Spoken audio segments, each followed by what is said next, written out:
Let's do a quick run through of the CSS Flex interface. I'm just going to take you through the screens, the navigation, the basic features. I want to point out underneath the video I will have links of the individual pens which were created as I went through the lecture on the CSS Flex interface shell. Real quickly, I want to point out also that Flex is a very good solution for creating what we would call small layouts, not large sites, but smaller sites and apps. Let's take a quick look at the interface. First, the basic shell has our banner, and we have the ability to gesture through the different content areas. So we just move through our content areas. There is also, let's use our menu. We can go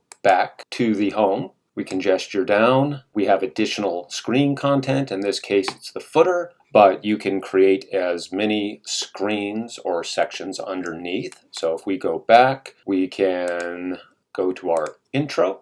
We can go to a topic area. This happens to be a topic area where we have additional height within our Flex screen. We can go to topic 4, and again, we can gesture through the screens. We can also use navigation where we click and move through our screens.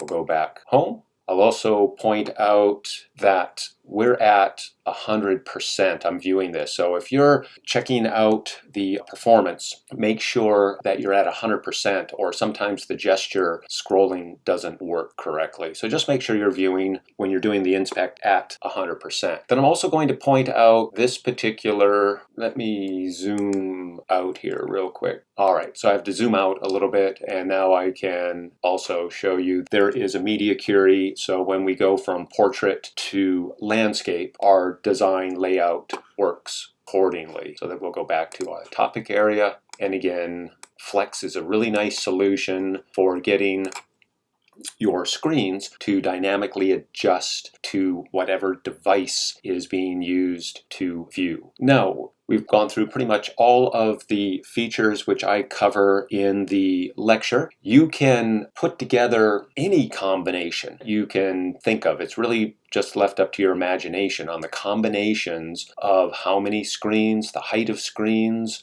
are screens accessible vertically, horizontally as they scroll. Let me point out real quickly that you'll notice if I go back to topic 4, you'll notice that the page scrolls dynamically. You can turn that off if you want to in the code in the different sections or the different areas where I have content, like let's say in the main container where we're setting up a Flex container. I've set the scroll behavior to smooth. If you change smooth to auto, then you'll get a snap to each page and you won't get a dynamic scroll to each page. We'll go back to our home page. I also threw in a randomize, so I just have a punc me, and basically this is just a random array, and the idea is we are randomly selecting a link to go to from an array. And as an example, here it is here. So it's a pretty straightforward JavaScript function for creating an array of links, and we're just randomly choosing from these links to jump to a particular part of the interface.